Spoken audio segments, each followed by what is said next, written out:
Alguien ha muerto en este preciso instante. Y no es extraño, la muerte es un hecho habitual, el único hecho del que podemos estar seguros los que estamos vivos. En definitiva, nuestra actividad se desarrolla entre dos acontecimientos que son el nacimiento y la muerte. Dentro de ese paréntesis, crecemos, nos multiplicamos, amamos, sentimos, sufrimos y a veces incluso nos sentimos importantes. Pero ¿qué hay después de ese paréntesis? ¿Qué hay después de la muerte? Esta es una pregunta que ha estado en el pensamiento del hombre desde siempre. Una pregunta para la que se han dado múltiples respuestas. Y ha habido culturas, ha habido pueblos, como el egipcio, para los que esa pregunta ha sido una auténtica obsesión. ¿Qué información recibieron? ¿Qué datos poseían sobre lo que hay más allá del silencio y la quietud que es la muerte? ¿Por qué ese empeño en permanecer, en conservarse íntegros a costa de los más complicados sistemas de momificación y de los más costosos mausoleos? ¿Es todo imaginación, fantasía y soberbia? ¿O alguien les enseñó que el hombre sobrevive a esa especie de catástrofe física que es la muerte? Uno se pregunta cómo es posible que pueblos y culturas tan desarrollados, tan elevados en sus conocimientos, no tuvieran respuesta a la pregunta ¿qué hay después? Ellos sabían o querían saber que el alma era inmortal. Para esta cultura el Ka, el principio de vida, quedaba libre tras la muerte, pero además se unía al Ba, esa parte de nuestra psiquis donde están los recuerdos, las vivencias, la personalidad. El principio de energía que animó al cuerpo dándole vida debía llevarse en su vuelo a lo desconocido, a la consciencia. Porque nada habría más cruel que sobrevivir a la muerte sin ser consciente de ello. Hoy quizás nos parezcan grandilocuentes y fantásticos los conceptos que en el antiguo Egipto tenían de la muerte. ¿Pero acaso estamos hoy mismo más cerca de la verdad? ¿Qué ha aportado nuestra cultura al conocimiento de ese después? Es cierto que no hay pretenciosas pirámides ni sofisticados sistemas de conservación de los cuerpos. Damos menos importancia a lo físico y dejamos al cuerpo como a ese traje viejo que no volveremos a utilizar. Hemos cambiado de dioses y hemos transformado a la muerte en algo más funcional. Pero en estos 5000 años que nos separan de las pirámides, hemos aportado algo nuevo al concepto del más allá. Los espiritistas que estén viendo el programa probablemente sonrían con suficiencia. Para ellos es una cuestión resuelta. Y si hemos de ser objetivos, y en este programa procuramos serlo siempre, la verdad es que es forzoso admitir que no hay ninguna razón objetiva para decir que los espiritistas no tengan razón. Hoy algunos se empeñan en explicar los fenómenos espiritistas a la luz de la parapsicología. Pero justo es reconocer que la parapsicología poco ha hecho aparte de poner nombre a unos fenómenos que siguen siendo inexplicables. Es posible que los espiritistas tengan razón y que no solo la vida continúa después, sino que desde este lado se pueda incluso establecer contacto con los que ya han pasado la frontera. También es posible que los que creen en la reencarnación estén en el camino de la verdad. Son cientos de millones las personas que no solo piensan que el hombre sobrevive a la muerte, sino que además vuelve a vivir, para en este mundo enmendar errores y elevarse espiritualmente. Como si la vida fuera una especie de escuela en la que el alma aprende y se enriquece. Hoy existen técnicas dentro de la hipnosis, concretamente la técnica llamada de regresión, por la que se le hace revivir al sujeto en hipnosis una serie de experiencias anteriores incluso a su nacimiento. Da la impresión a través de este tipo de experimentos que algunas personas han vivido otras veces, otras vidas en épocas anteriores de la historia. Vas a retroceder mucho más en el tiempo. Vas a retroceder más allá del momento en que estabas en el claustro materno. Voy a contar de 3 a 1 y cuando llegue a 1 tú habrás retrocedido en el tiempo. 3, 2 y 1. ¿Qué ves? ¿Qué sientes? Frío. Tengo frío. ¿Dónde estás? En la calle. Es estrecho. Las casas están muy juntas unas de otras. ¿Cómo te llamas? No lo sé. ¿No recuerdas tu nombre? Sí. Ana. Me llamo Ana Roldán. ¿Y en qué año te encuentras? No lo sé. Estoy asustada. ¿Asustada? ¿Por qué? Hay mucha gente extraña. El emperador ha muerto. Este tipo de técnicas lo están utilizando ya los psicólogos y psiquiatras. Y lo hacen desde un punto de vista práctico, tratando de encontrar la razón de sufrimientos actuales, de sufrimientos psíquicos en traumas vividos en vidas anteriores. Ese terreno es tremendamente sugestivo. Sin embargo, estamos dentro de lo subjetivo. El decir que la regresión es una técnica que demuestre de alguna manera la existencia de vidas anteriores, la reencarnación en definitiva, es algo que la ciencia no entra ni siquiera a considerar. Vuelvo a repetirles que lo subjetivo no encaja dentro de una ciencia que es racionalista y que es mecanicista. Sin embargo, esto no nos autoriza a desestimar este tipo de experimentos. En realidad creo que estamos infravalorando en esta cultura actual lo subjetivo. Y en definitiva nos movemos en la vida por sentimientos, por amor, por odio, por angustia. Es la dinámica más importante de nuestra existencia y eso es tremendamente subjetivo.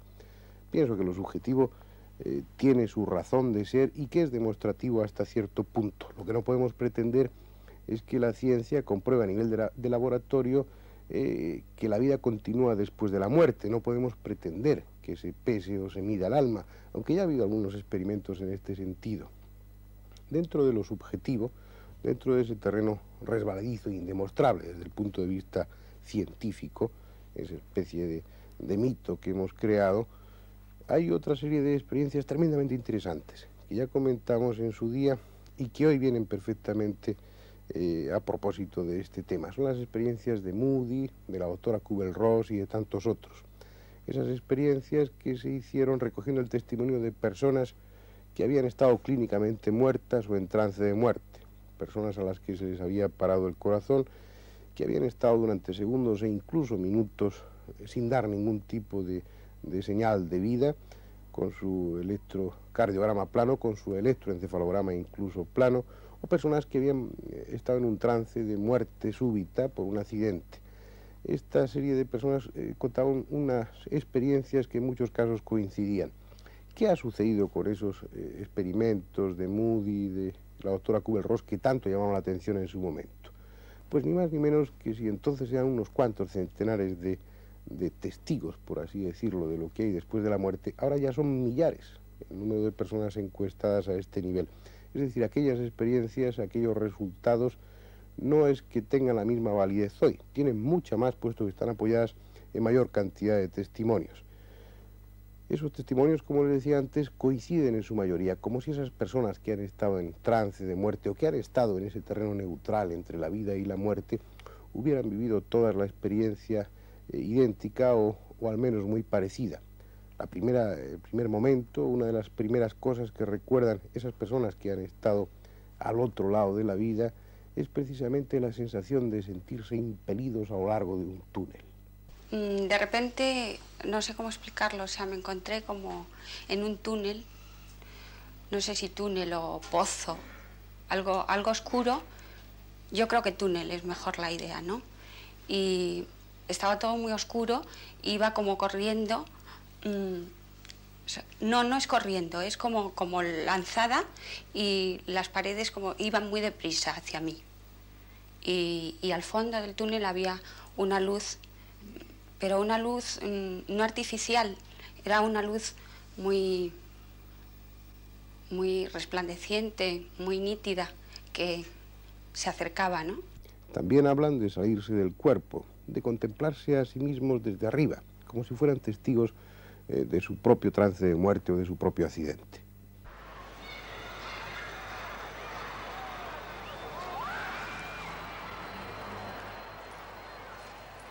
Eso te pasó durante una acogida que tuviste, sí, ¿no? durante una acogida. ¿Qué fue exactamente lo que sentiste? Bueno, pues, por supuesto la acogida, pero de momento perdí el conocimiento y sentí que mi cuerpo iba arriba.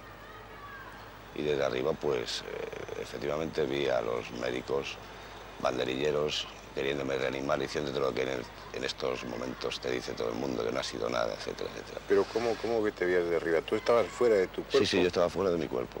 Mi cuerpo le veía yo abajo, vamos. Es curioso que estas personas que han estado en trance de muerte, que han estado clínicamente muertas, que es lo más parecido, lo más aproximado que tenemos para evaluar lo que es la muerte, coinciden casi todas ellas en que existe un juicio. Pero no ese juicio grave, severo, ominoso que nosotros nos imaginamos y del que hablamos desde aquí, sino un juicio amable, tranquilo, en el que ellos ven gran parte o la totalidad de su vida pasada como si estuvieran asistiendo a una proyección cinematográfica o estuvieran viendo una serie de fotografías. Quedamos entonces que tenías una peritonitis y que te llevaron al hospital de urgencia porque estabas muy malita. ¿Y qué fue lo que pasó entonces? Bueno, pues entonces me pusieron anestesia, ¿no? Y según dijeron a mi madre, pues me tenían que poner bastante. Y entonces, pues nada, yo creo que todo fue normal, ¿no? Y entonces, pues luego ya no empecé a notar como una sensación extraña. Y entonces, pues fue como si me volviese a despertar, ¿no? Y entonces, pues vi como una especie de nube. Y luego, pues ya dentro de esa nube, ¿no? Se iba poniendo cada vez más clara hasta que, pues, llegaron a aparecer imágenes. Antes de eso, Susana, cuando estabas viendo aquellas cosas, aquella nube y tenías esa sensación extraña que tú dices, ¿estabas despierta? ¿Las cosas eran como son ahora o eran de otra manera distinta, como cuando es en sueños? ¿Cómo lo compararías? Bueno, era un poco así como es la realidad, ¿no? No era así como en sueño. Y lo que pasa que tampoco era como ahora, ¿no? Porque salían como una especie de vías positivas, pero que tenían un relieve. ¿Era en esa nube? Sí, dentro de esa nube. ¿Y qué eran? ¿Qué veías? ¿Qué imágenes eran las que veías allí?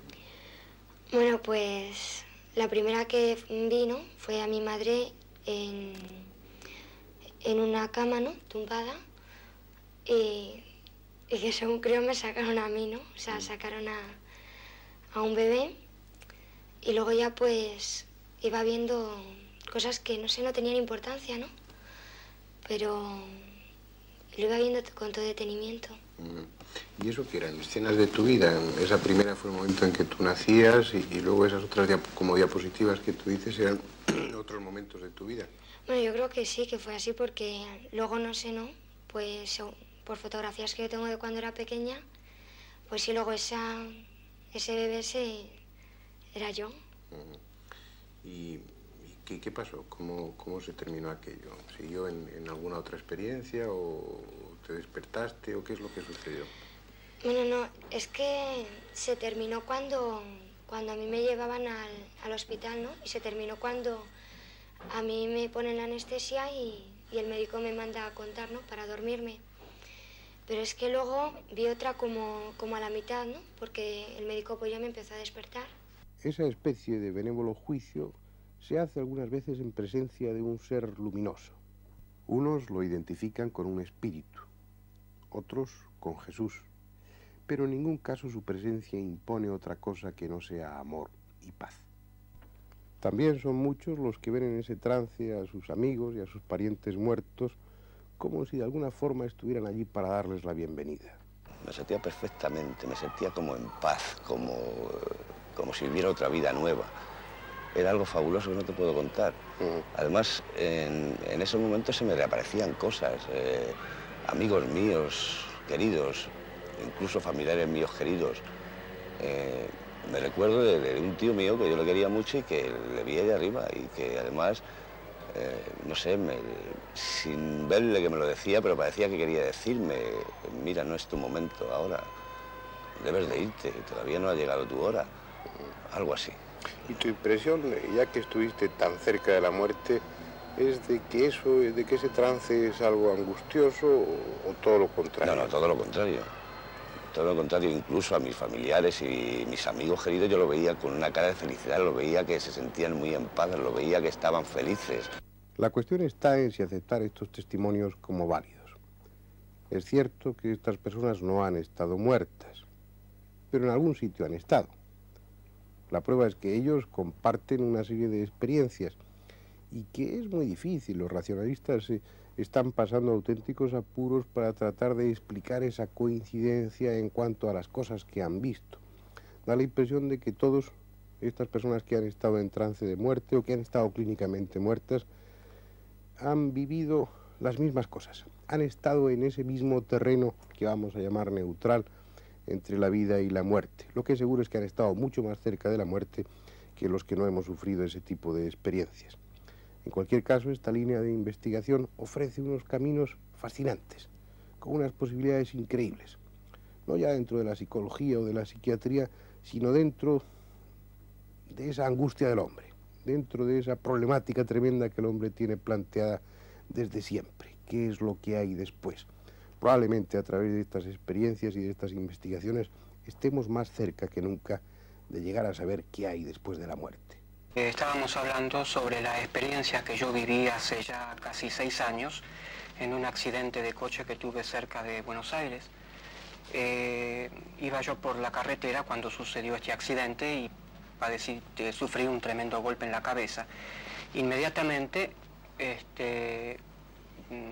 al ir perdiendo el conocimiento, vi que me estaba prácticamente elevando, después de, podríamos decir, haberme desprendido de mi cuerpo físico en el aire.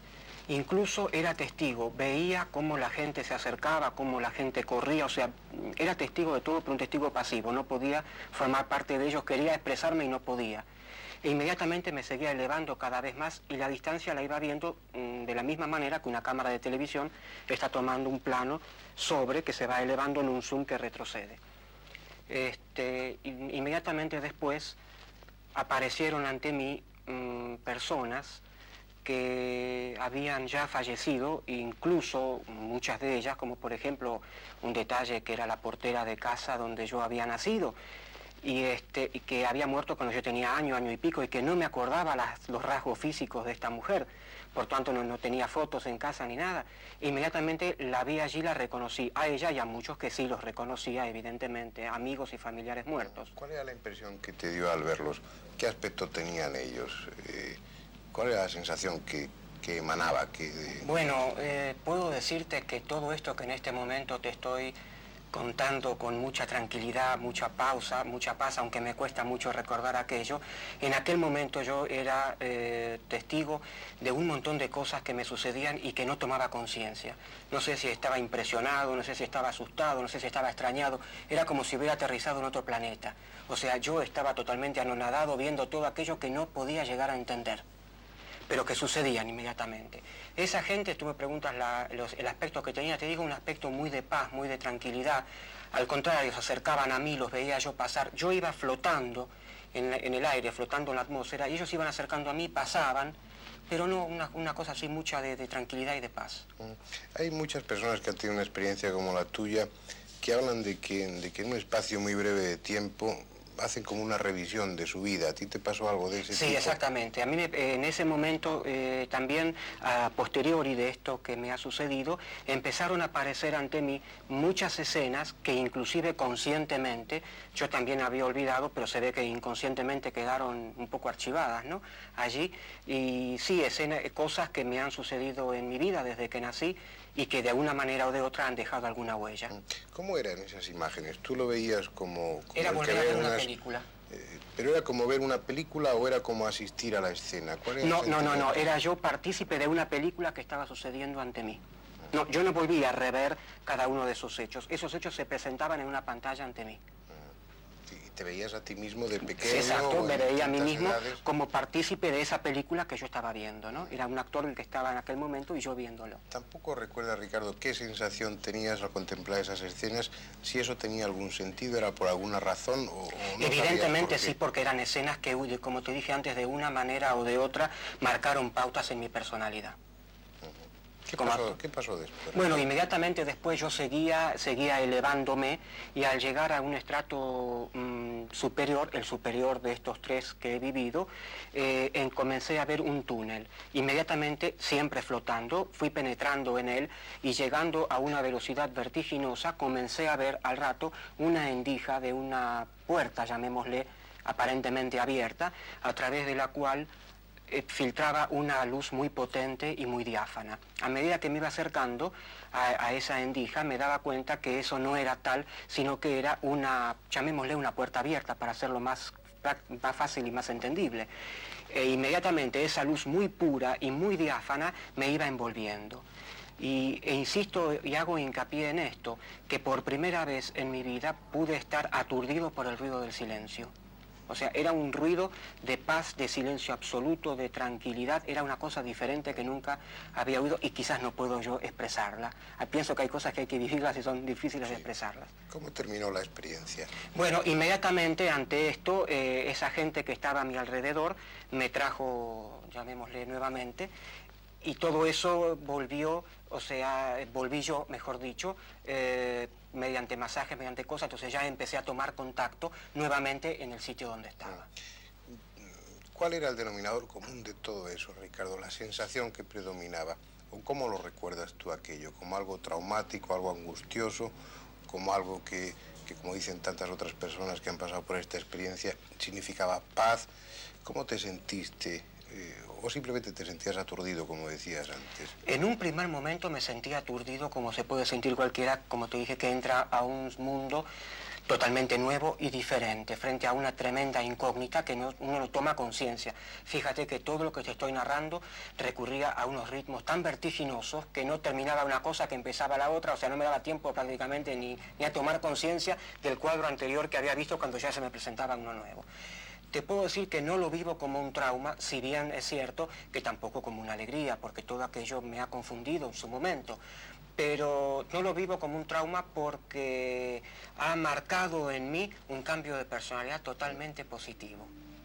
O sea, no sé, soy otra persona desde aquel momento, con una personalidad mucho mejor, mucho más segura, mucho más positiva, o sea que en ningún momento lo puedo vivir como trauma, sino al contrario.